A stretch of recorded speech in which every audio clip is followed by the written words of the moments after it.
नमस्कार, मैं हूं अंकित और आप देख रहे हैं न्यूज लाइन। न्यूज लाइन को सब्सक्राइब करें और हमारे चैनल को आप ज्यादा से ज्यादा ग्रो करवाएं, ज्यादा से ज्यादा लोगों तक पहुंचाएं, ताकि आप इस मुहिम में स्वतंत्र और निष्पक्ष खबरें देखने के लिए हमारे चैनल को आप बड़ा बनाएं।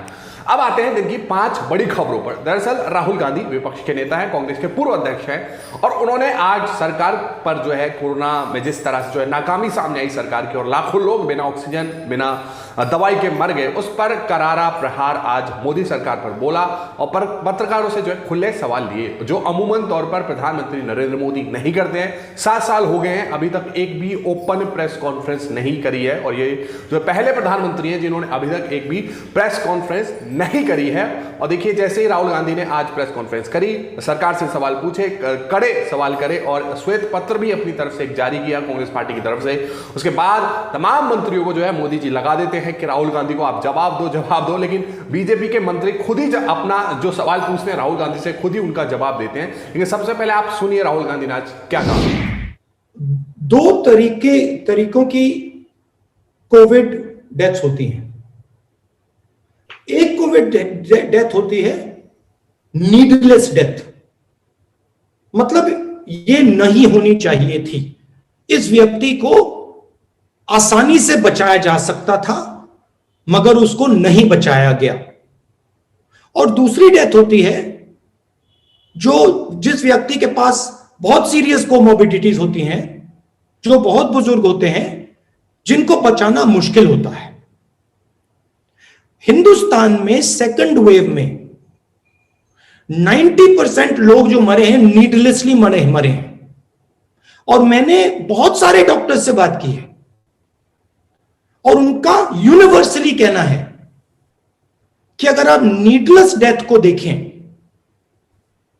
जो लोग जिनको मरना नहीं चाहिए था, जिनको सपोर्ट मिल जाता तो नहीं मरते, उसका सबसे बड़ा कारण ऑक्सीजन लिमिटेशन, कि हम उनको सही टाइम पे ऑक्सीजन नहीं दे पाए।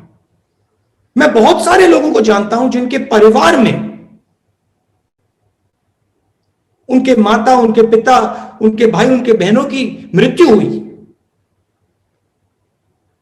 कारण ऑक्सीजन नहीं दे पाए। इस देश में ऑक्सीजन की कोई कमी नहीं है।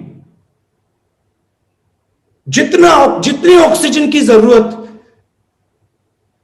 यह देश प्रोड्यूस करके दे सकता है। तो जो नीडलेस डेथ्स हुई हैं, प्राइम मिनिस्टर के आंसू उन परिवारों के आंसू को नहीं मिटा पाएंगे। वो सब परिवार जानते हैं कि जो मेरे परिवार का व्यक्ति, मेरे माता, मेरे पिता, मेरे भाई, मेरी बहन, जब वो मरे, वहां प्रधानमंत्री नहीं थे। प्रधानमंत्री के आंसू ने उनको नहीं बचाया, मगर ऑक्सीजन जरूर बचा सकता था। और प्रधानमंत्री ने इस बात को सीरियसली नहीं लिया। चुनाव लड़ रहे थे, बंगाल में चुनाव लड़ रहे थे और उनका फोकस दूसरी ओर था। और अगली खबर पश्चिम बंगाल से। पश्चिम बंगाल में भगदड़ मची हुई है, जो टीएमसी छोड़कर बीजेपी में गए थे और अब जैसे जो है बीजेपी ने धूल चाटी अमित शाह और प्रधानमंत्री नरेंद्र मोदी का सफाया कर दिया बंगाल में ममता दीदी ने, उसके बाद अब एक भगदड़ और मच गई है। अब बीजेपी में जो गए थे यानी टीएमसी के नेता या विधायक, अब वो वापस टीएमसी में आ रहे हैं और जो आ चुके हैं, अब देखिए अब वो हमला बोल रहे हैं सरकार पर। आपको याद है जब जो है कहीं पे भी यानी बीजेपी की सरकार बन जाती है देश के किसी भी राज्य में, तो पूरा गोदी मीडिया मोदी के नाम पे जो है हल्ला पीटने लग जाता है। लेकिन जैसे ही बीजेपी वहां से हार जाए तो मोदी का चेहरा वहां से हट जाता है। अब देखिए, टीएमसी के नेता ने जो है बताया है, राज जो पहले बीजेपी में थे, टीएमसी में शामिल होने के बाद बोले बीजेपी नेता, मोदी के नाम पर चुनाव लड़ा इसलिए हारी भाजपा। और ये देखिए, भाजपा के नेता जो है वो नहीं बोल पा रहे हैं लेकिन जो टीएमसी में अब वापस आ गए वो बोल रहे हैं कि भाजपा जो है प्रधानमंत्री नरेंद्र मोदी के नाम पर हम जो है चुनाव लड़े इसलिए हार गए। कुछ इस तरह से प्रधानमंत्री नरेंद्र मोदी अगली खबर बैंकों को, पीएसयूज को, पब्लिक सेक्टर अंडरटेकिंग्स को, यानी जितनी भी सरकारी संपत्तियां हैं उनको जिस तरह से बेचा जा रहा है, अब उसमें धड़ल्ले से बैंकों को भी जो है प्राइवेटाइजेशन किया जा रहा है। अब ये देखिए सेंट्रल बैंक और ओवरसीज बैंक को भी बेचेगी मोदी सरकार। सुरजेवाला बोले 60 साल में जो बनाया ये सब बेच देंगे। तो जो है बैंक, सेंट्रल बैंक और इंडियन ओवरसीज बैंक में भी अब जो है 51% हिस्सेदारी सरकार बेचने की तैयारी कर रही है। उसी को लेकर बहुत बड़ा हमला यहां पर रणदीप सुरजेवाला जो कि प्रवक्ता है कांग्रेस के, उन्होंने बोला है। देखिए central bank Indian overseas bank में 51% हिस्सा बेचेगी केंद्र, और ये पूरी खबर है और इसी को कह रहे हैं रणदीप सुरजेवाला ने बड़ा हमला बोला है कि 60 साल में जो कुछ भी बनाया वो सब कुछ बेच डालेंगे, चाहे वो रेलवे हो, चाहे वो तेल हो, भेल हो, जितनी भी सरकारी संपत्ति हैं। और तो और ओएनजीसी जो कि प्रॉफिट मेकिंग अभी तक सरकार के लिए रहा है, उनको धड़ल्ले से जो है बोली लगाई जा रही है, उनको बेचा जा रहा है। और कांग्रेस ने जो है बड़ा प्रहार यहां पर मोदी सरकार पर बोला है। और अगली खबर उत्तर प्रदेश से। उत्तर प्रदेश में भाजपा में मुख्यमंत्री पद के लिए जिस तरह से जो है खींचतान मचा हुआ है, शीर्ष नेतृत्व से जो है योगी आदित्यनाथ की जो है दूरियां बढ़ रही हैं। और उसके बाद केशव प्रसाद मौर्य ने पहले कहा कि कौन होगा अगला मुख्यमंत्री, ये जो है पार्टी नेतृत्व या शीर्ष नेतृत्व ही तय करेगा। उसके बाद स्वामी प्रसाद मौर्य, एक और जो है मंत्री योगी आदित्यनाथ की सरकार में, उन्होंने कहा कि कौन होगा अगला नेता या किसके नेतृत्व में हम चुनाव लड़ेंगे, कौन चेहरा होगा, उसका फैसला जो है शीर्ष नेतृत्व करेगा।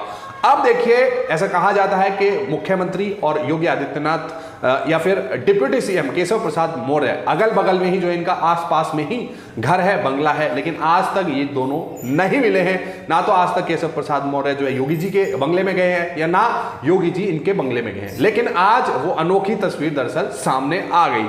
अब ये डैमेज कंट्रोल करने की जो है पूरी रणनीति है, भाजपा चाहती है डैमेज कंट्रोल हो जाए, जितनी छीछा लेदर हुई है अब वो ना हो, और किसी भी तरीके से 2022 के चुनाव जो है लड़ाई जाए और जीत भी लिए जाए। तो इसी पर दीपक शर्मा वरिष्ठ पत्रकार हैं, उन्होंने कटाक्ष किया है कालिदास मार्ग के 5 नंबर बंगले से 7 नंबर बंगले, सीएम डिप्टी सीएम के घर पहली बार प्रतीकात्मक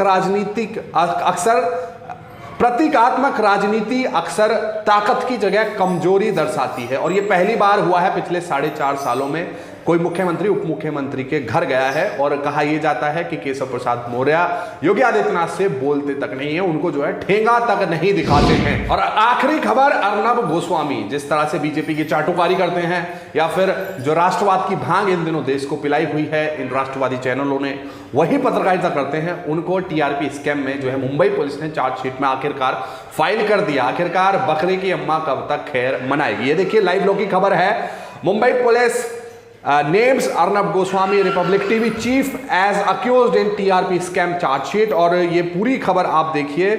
The Mumbai police has named Arnab Goswami, editor-in-chief of Republic TV, as an accused in the television rating points 9 months after registering an FIR in the case, and ex-Mumbai Police Commissioner Paramveer Singh naming the channel as being involved in the scam. The police named Arnab Goswami and 4 others from ARG Outliner Media that owns Republic TV in their 1800 page यानी supplementary chargesheet Mumbai police ने की है। और पिछले साल जो लगभग पिछले साल टीआरपी स्कैम आया था, यानी किस तरह से अर्नब गोस्वामी ने जो टीआरपी मीटर होते हैं उनको छेड़छाड़ करके अपने जो चैनल है उसको टीआरपी में नंबर 1 बना लिया।